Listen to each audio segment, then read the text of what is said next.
A few days ago, I said people should suggest anything that we can build using AI for us just to see how to use it to solve our everyday problem. And somebody said, can we come up with a platform that will help students generate, chapter 4, chapter 5 after getting their data? So the platform where they can upload their data, their survey, and then the platform will look at it and help write out chapter 4 or chapter 5 of their project. So yeah, I jumped to work and I came up with this platform that I called Chapter AI. I built this from ground up using Claude. So let me just show you the results, then we'll come back to what I actually built. So this is what the results will look like. It started with a brief and then the chapter 4 itself. So in the chapter 4, it wrote the introduction, analyzed the data, added the tables, added necessary charts, used relevant statistical analysis, to come up with the analysis of your data. So this is chapter 4, and then it also added chapter 5. Yeah, it added chapter 5. And then, of course, this is chapter 5, the summary of findings and conclusions and recommendation. It wrote all these, and then limitations, and of course, added the what's it called, the reference. So what happened, how did we get here? Like I said, I use Cloud. You can use Cloud by using the Cloud Code, and you can download the desktop version. So you can use the desktop version like this, to get the job done. But the best approach will be to use the terminals, or you use any of these IDEs. That is where you can actually experience the full power of Cloud Code. So I'm using it right inside VS Code. So you can download your VS Code, then you can install Cloud right inside VS Code. So what did I do? I started off by coming up with the necessary skills that I want Claude to use when working on the project. So I identified what are the things that we need, to get the job done. So I said, okay, we need to upload the data, right? So this was, worked on. You can upload your file if it's a CSV file, an Excel file, or you can just paste your data. So that's one thing that we need. Then I also said, okay, you should be able to decide the project type if it is for an undergraduate student, or if it's for master's level or PhD, or just the journal that you want to publish. Then you can put the research title, put the research objectives, put the research hypothesis. So this will help the platform to better understand what you're working on. So when it's trying to analyze your data, it's not just going to analyze your data without having any information about your project, not just the data. And beyond that, I also said, give me a feature that can allow the person upload the methodology. Or if the person has done chapter 1 to chapter 3, let the person be able to upload chapter 1 to chapter 3, or just the methodology, so that the platform will better understand what is going to work on. And then a lot of things happening at the back end, and then you have the platform do its own thing. So I came up with a skill using Claude. So I use Claude to create the skill, and this is the skill that I created. I say it should be a chapter writer. So I called it Chapter AI, chapter writer. Then I use Claude Skill Creator, describe how I want the skill to work, and it came up with this skill. So I then copied this skill. Then I went to Claude inside VS Code. Then I said, I want to build this project, and I want the project to work this way. So I added the skills there. Then I also added things that I want the user to be able to upload before the platform can jump on the work. So that was done here, added all those information, and then Claude started asking a lot of questions. So the skill already helped me to segment the project into phases. Then Claude started attacking it phase by phase, and I was testing phase by phase. We'll go back there and say, this has not worked. Oh, can you fix this? So it took a while. It's not just a day's job, really. So I was kind of iterating, fine tuning it here and there, telling it how I want it to work. And at the end of the day, we have this. So let me run you through the process once again. So let's say you want to use it now, you come to Chapter AI. This has not been hosted online.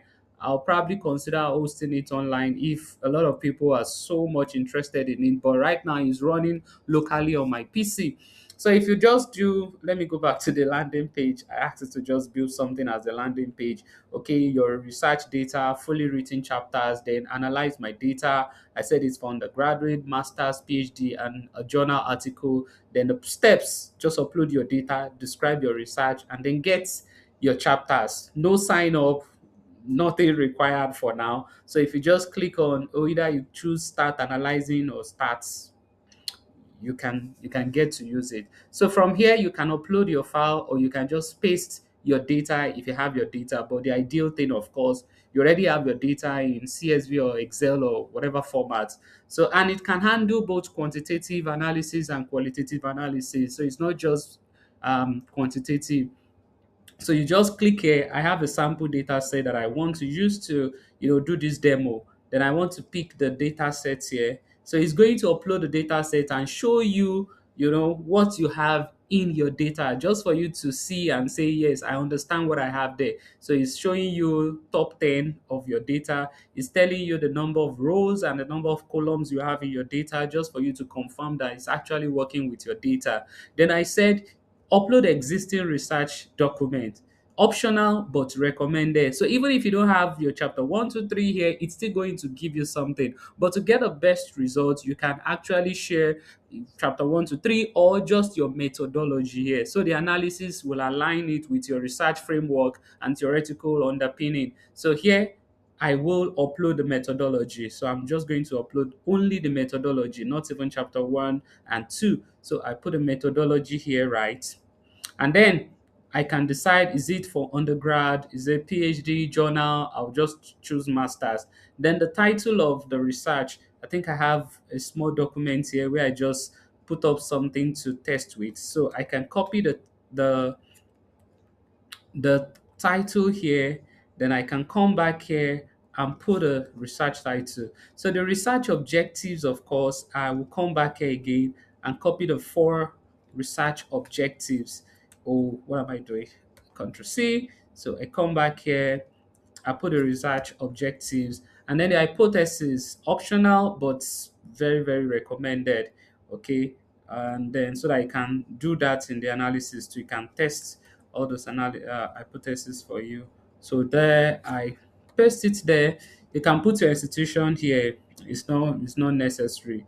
Okay, and then special instruction. I added this. This was the last thing that I added. I said, okay, what if the person doing the analysis wants something to be used in the analysis? Maybe your supervisor has specifically mentioned a particular framework or method, or any statistical analysis that you should use.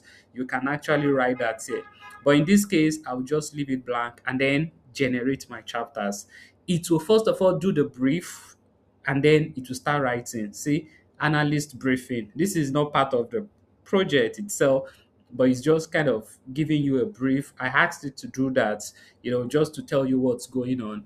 And then if you now, it will just continue to write. A disclaimer, I am not saying that even if I put this out there, this is what you should be using for your research project, but it can even serve as a guide. Then you can always go back there and be the human in the middle, and then try and do stuff on your own. But this is something just to test the limits of these AI platforms. And here is our chapter 4. Okay, this chapter 4 present the results of the quantitative survey conducted among STEM teachers in Ogun State and Lagos State, blah, blah, blah, 200. And the decision rule applies throughout this chapter. Items with a mean, calculated the mean, and then the demography. It started segmenting the data in terms of the result analysis. So it will still fill up these charts. Of course, it will fill it up. You will see it. It did the age distribution. It used this histogram chart, and then look at it. It's kind of just writing and writing and writing. And once chapter 4 is done, it will jump to chapter 5. All those blank charts will still be filled. Okay, it's not going to be histogram. I'm guessing it's going to be line chart or something. That's why it's taking longer to do that. And look at it. It's looking at your your objectives, your hypotheses, your methodology, and it's performing the calculation for you and interpreting that right here, just like the person requested. So it's still writing chapter 4, it's still going on and on. Once it's done, at the bottom, I put copy there. So I can as well say download as PDF or as Word document. You can fine tune this and still, make sure it comes up in a loaded package that people can be using. So this is running locally, but many people can still use it. All right, is using my Claude token to run at the moment, because while doing this inside VS Code, I added my Anthropic API key, so it's using my Claude token to generate it. So I'm in the process of pushing it to Vercel so that there'll be a link people can just use it. It has generated a link for me here, chapterai.vercel.app, but I don't want to put it out for now because people will just start using it and eating off my token. But if demand is high, maybe I'll consider that. So that's just to show you what you can actually do. If you can think it, you can actually get it done. It takes a lot of planning. You start by planning what do you need, what you really want to do. Start by explaining what you want to do to Claude and tell Claude to help you put it together in a better way. Tell Claude to come up with a PRD, product research document, so that it can show you what you're actually building, and then at the end of the day create necessary skills. It could be 3 4 5 skills that will be involved in helping you carrying out the work. Then load up those skills there, let it kind of work on it while building it. Say chapter 5 is there, it's still the summary of findings, the objectives, the conclusion, the recommendation, the limitation, um, suggestions for further research, and it's still writing. It's not done. It's going to put it added reviewer notes because I requested for it. So this is for you. Let's say you've done this now and I'm telling you, don't just rely solely on it. So it added the reviewer notes for you to take a look at what it has done and then see if it's something that you approve, you acknowledge, or you just want to say, you know what, I'll rather change everything here. So it added the note calling your attention to the part of the analysis that may necessarily not sit well with you. So it's still working. So that's one of the 5. I've selected one. I've actually done 3, but I'm making the video on one now. I'll still do a video on the person that said something about school management, and then the third one is a learning management too. So I'm yet to choose the last 2. All right, start engaging with your tools. You can do this even if you don't have subscription on Claude, because you need subscription on Claude to use Claude Code. If you don't have subscription on Claude to use Claude Code, you can use Google AI Studio too. aistudio.google.com. I actually did the same project using Google AI Studio. So Google AI Studio also gave me, almost the same thing, but I kind of love the analysis done by Claude better. So that's why I'm not showing you that of AI Studio, but it's worked on its own too. See the that of Google AI Studio. You see this writing it as the same chapter AI because of the skill that I put there that I said it should use. So this is there too for Google AI Studio. You can use that if you are using the free platform. Free platform on AI Studio can still get you to do this. An advantage of using Google AI Studio is Google also owns, Firebase, so it will use Firebase for your database for your authentication. If you want the app to have authentication, logins, and all that, so Google can leverage its infrastructure when you're working with AI Studio to build the solution. All right, so 1 down, 4 to go.